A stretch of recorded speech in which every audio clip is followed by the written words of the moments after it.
কিশোরগঞ্জের ইটনায় গ্রামবাসীর দুই পক্ষের মধ্যে সংঘর্ষে দুজন নিহত হয়েছেন। সেই খবরে আবারও ফিরছি সরাসরি। সেখানে আহত হয়েছেন ৩০ জন। এখনকার পরিস্থিতি কি জানবো আমাদের সহকর্মী এটিএম নিজামের কাছ থেকে। নিজাম, হতাহত যারা হয়েছেন তাদের অবস্থা সম্পর্কে এখন একটু জানতে চাই এবং সার্বিক পরিস্থিতি কি সেখানকার?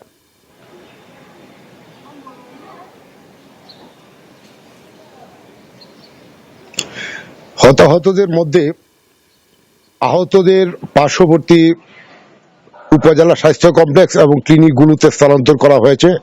আর নিহত দুই ব্যক্তির লাশ সুরতহালের জন্য কাজ করছে পুলিশ। সুরতহাল শেষে ইটনা থানায় নিয়ে যাওয়া হবে, সেখান থেকে কিশোরগঞ্জ জেনারেল হাসপাতালে ময়নাতদন্তের জন্য পাঠানো হবে। আমরা কিশোরগঞ্জ জেনারেল হাসপাতালেই তাদের জন্য অপেক্ষা করছি। কিছুক্ষণের মধ্যে হয়তো তাদের মরদেহ এসে পৌঁছবে। শামসুজ্জোহা, তারপরে নিশ্চয়ই বিস্তারিত জানবো। অনেক ধন্যবাদ এটিএম নিজাম এখন যোগ দেওয়ার জন্য আমাদের সাথে।